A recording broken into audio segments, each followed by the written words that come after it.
Yo, guys, what's going on? Welcome to the corner with Kate and Vince. Kate, what's up, girl? How's it going? Oh, it's amazing. I'm so grateful to be here, Vince. This is changing lives and having conversations that will affect change. That's the name of the game. So I'm grateful.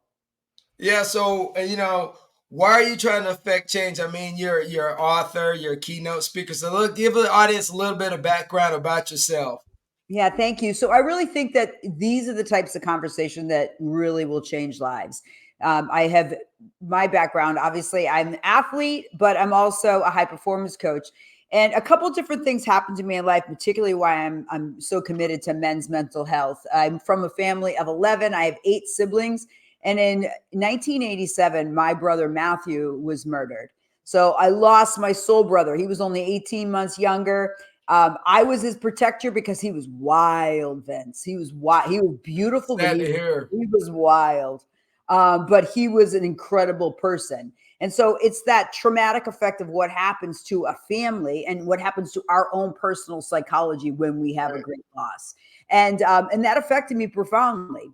But it also sort of instilled in me this belief that change is what we make it. And I felt like there was a difference in the way I approach grief and the way I approach the situation. I hit the gym. Rest of my family party and big drinkers and everything else. I'm like, I needed to stay in control. And Right. then unfortunately, 30 years later, my son Will, exquisite. I mean, my brother Matt was wild like the dark, and my son Will was a light. He was in a monastery. He was extraordinarily spiritual, very deep individual, and loving and gritty. And Right. he chose to ascend on his own accord, as his friends describe it. He committed suicide. So, this blow, 30 years later. And I realized then, Vince, and I think this is the pivotal thing, is that when we lose someone, and particularly when we lose a child, and I don't wish, obviously, this, people like, I can't even imagine. I say, please don't imagine, because it's not something you want to imagine. But I realized that there is something called, and I started doing a lot of research on it, on post traumatic transformation. There is a possibility that we can take grief and loss and transmute it into something positive. And it took me a while to stumble through, and I think every day, and as David Goggins says so clearly, every day we live into our purpose. And you know what our Right. purpose is? We're our purpose.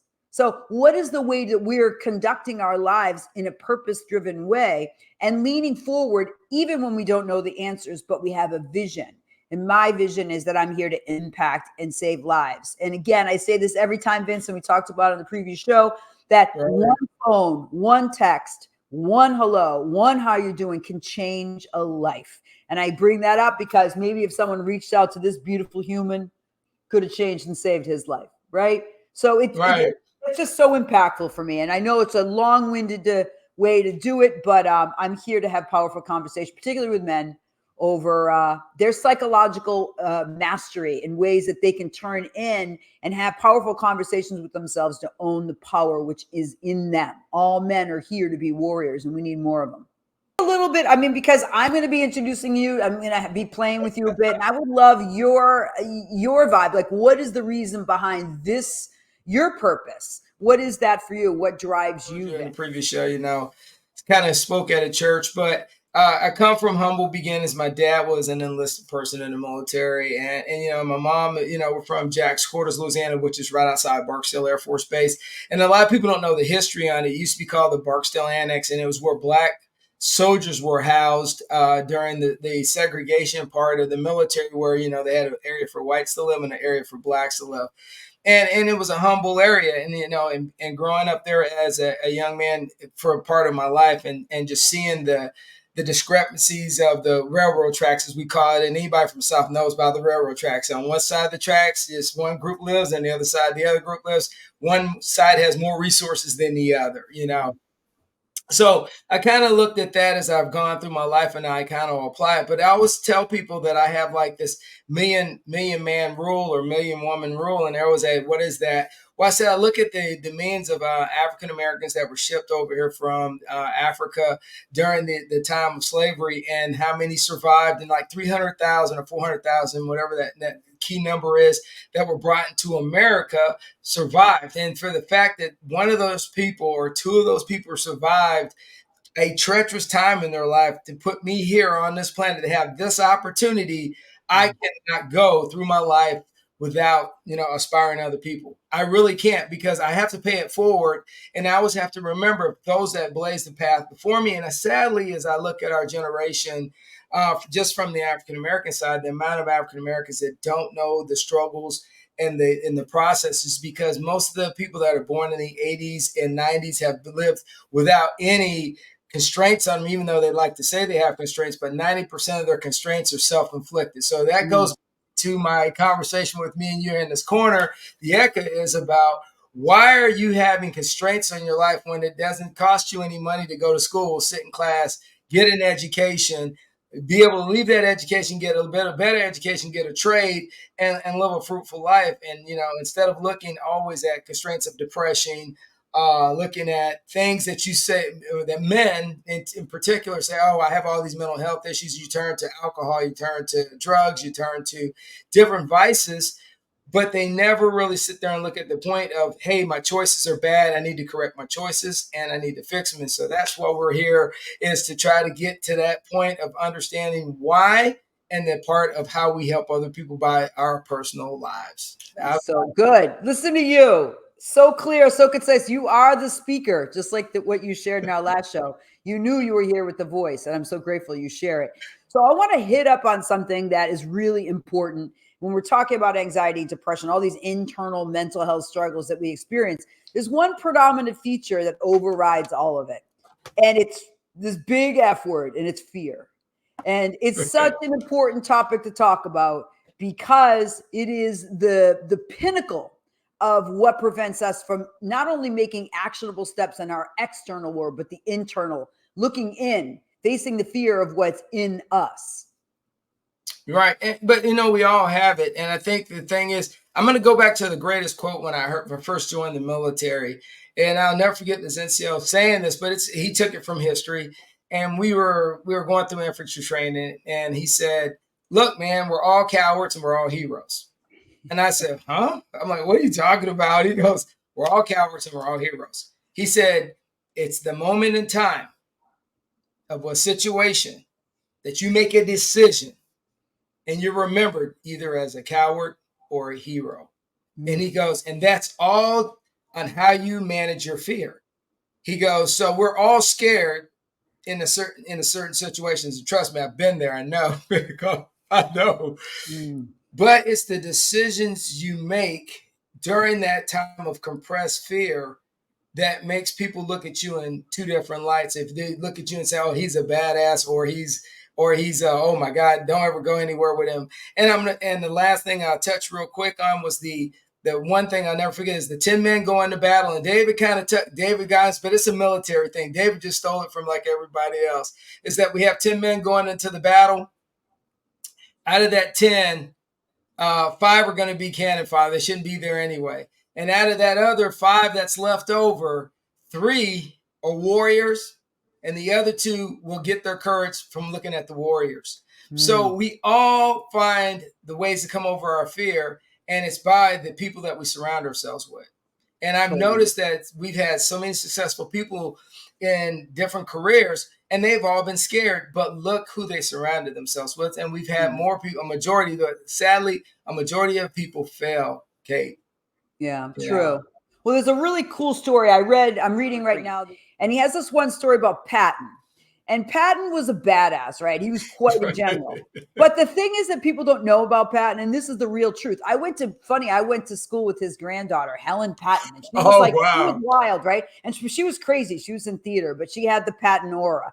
But but with Patton, he was petrified. He had so much fear. This is all written and documented. And his fear was that he was going to fail because he was following his heritage of great warrior and generals. Right. And here he is, he's going to fail. So he is at the line of battle and he's shaking and he starts taking a step back. And all of a sudden in the mist, he sees a vision. And in that vision was all the people that led him from behind, just like the story you shared about the people coming from Africa. The vision in front of him was all those people saying, go.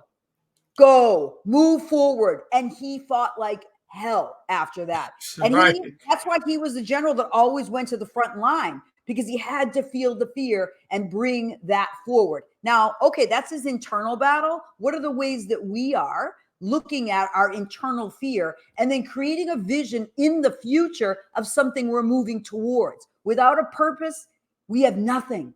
Without a Right. purpose, we have nothing. Without a passion, we're screwed. Men are here in general to provide and protect.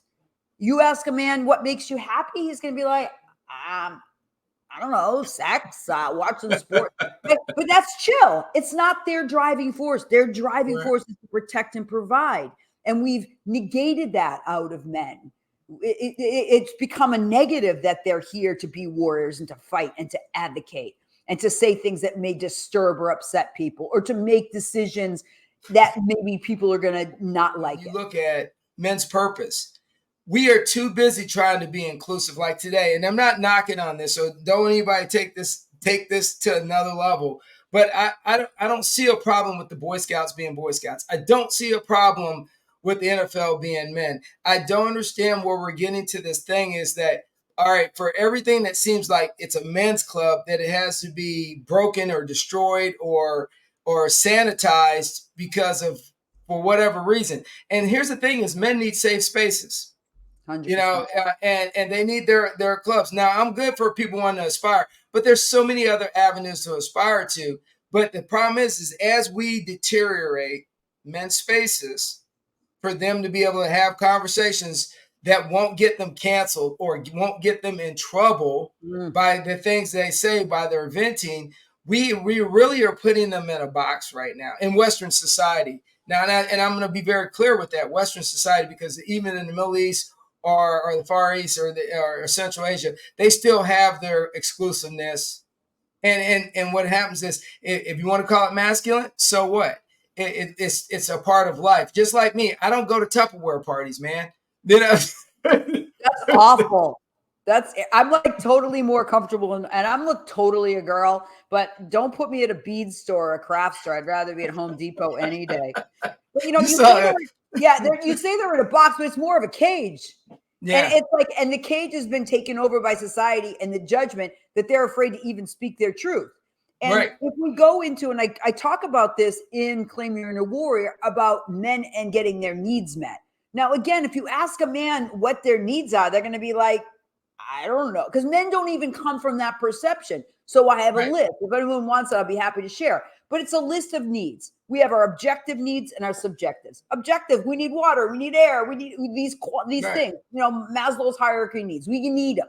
But there are other things that are very, very, very unique for each person. You cannot live into your value and live into your purpose if you don't get your needs met. It's just not going to happen. And one of them, the primary need, and this is from science-backed research, is that men need emotional safety. Right. The best marriages are the men that have emotional safety.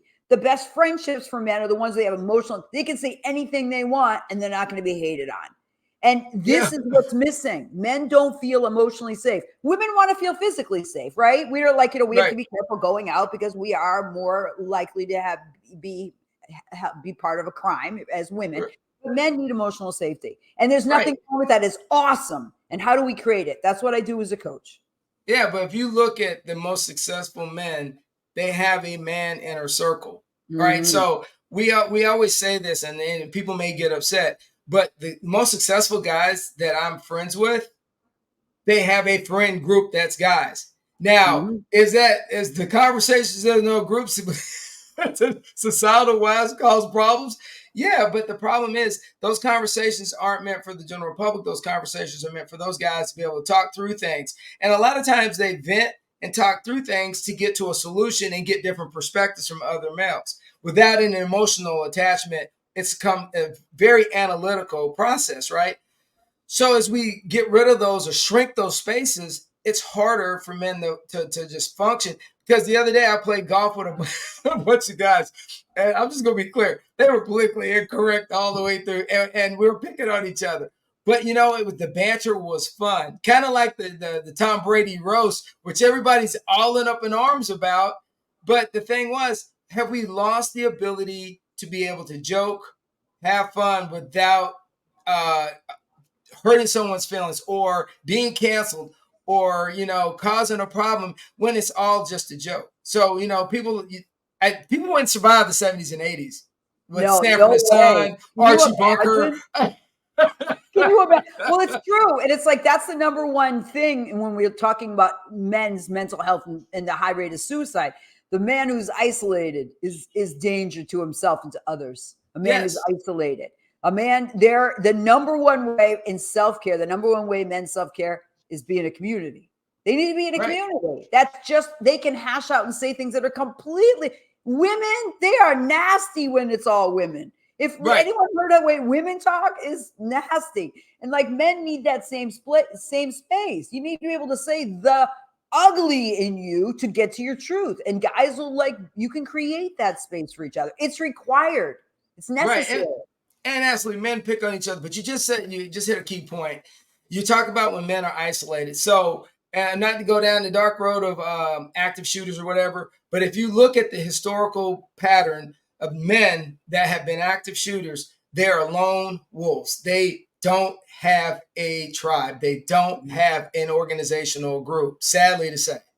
Mm-hmm. And that even goes to men in gangs, like the attraction of gangs. It's at least a family. They feel like they belong. Right. And and it may not be a positive thing, but why is it so attractive? They came from broken homes, and this feels like home. And it's why people get reincarcerated. That felt like home, even if it's jail and they're locked up and they don't even have a key. It feels comfortable because they know the constraints to which they live. That's a and it's crazy. And yeah, you're absolutely. But it's crazy to think that, but they do, because we have people that continually go back. I'm like, dude, a little freedom helps everybody. No, and you're spot on. And the thing is, when it comes down to fear, most of us our fear comes from we're too busy worried about what somebody's going to think or what somebody's going to say about us. And as a man, that is a bad place to be, because most men should really, at some point in your life, you shouldn't really care what people think or say if you're doing your truth and you're going after your goals and dreams and aspirations. But so often people will try to walk you back if you're trying to be successful. I'm sure you, even as a female, you're trying to be successful at something, you'll have 10 people tell you, why are you doing this? Mm-hmm. And then what I find out is you very rarely only get one true friend that supports what you're doing. Very, very true. And just in the high performance formula, and again, I'm all about objectifying. You need to be able to outcome base your personal growth as well as your professional, right? So there's three types of fears. Write them down. There's outcome based fear. I'm afraid that I'm going to put all this effort into something it's not going to work. Outcome. Right. The pain of an outcome. Number 2 is process. It's going to be too freaking hard. I don't want to work out. Come on, Vince, let's get to the gym. I don't want to work out. I don't want to, go on a diet. I don't want to start dating. I don't want to build a business. It's going to be too hard. That's number 2. Number 3, and this is the big one. This is the one you touched on, which is number 1, if we do something, people are going to judge us. But guess what? On the other side of that is the real truth. Hear me out. Right. And that is the fear of loss of love. That we're afraid to make a decision because if we commit to something, people aren't going to love us or support us or respect us because we've made a decision different from the people around us. Trust and believe, this is where psychological inner warfare has its claws the deepest. Yeah, and it's reinforced through social media, the news. I mean, just big media. And a lot of people struggle with this, but it's pushed through so many different platforms. Here, I am absolutely at my age right now. I give 3 damns what someone thinks or tells me what I should do, and it's not personal towards them. But what I realized over my time of being scared when I first got in the military, I had my moments. There were times I was just scared to go in the office just because of the volatility of the personalities in the office. But then I realized as I was going through my life that you can't have those fears. You got to overstep them. And if people are going to like you or they're not going to like you. And, and I can say it now, I'm retired, whatever, but I dealt with my micro racism. I dealt with my gender racism in the military. And I also dealt with having to come over confirmation bias. And if anybody says that, oh, I was in the military, if a female in the military says she never had to battle gender bias or micro racism, then they're all lying. At some point, everybody. It doesn't matter if you're in the military or an office space. If you're the only female in a male-dominated office, somebody's going to say something inappropriate. Right. It is the nature of the beast, man. And you got to be able to overcome that, correct people, and keep moving without burning down the house all the time when you get offended. That's my take. Right. And if you're living in a state of fear and judgment, you're going to be in a reactive state versus a proactive state. The only thing you got is the power to choose. You are in charge of your vibe. So what are you going to choose? And sometimes that means just taking a couple breaths, stepping back, and finding humor in a situation. Because there's so much ignorance. If you took everything personal and all the ignorance, you're never gonna leave your house, right? So I think sense of humor is huge. When you mess up, know you're gonna mess up. You got to find ways to laugh at things because life is absurd and it's fleeting It goes by in a jiffy. So just that's all I would say is know the fear. And remember this, the fear is an employee of you. I often use this image that it's like the bouncer, right? He's under your payroll. He's standing at the door. If you don't need the fear, you can say, step aside. You're in charge of your fear. It's your ego. That's all it is. Know that there's something behind that is far more magnificent than the smallness of your fear.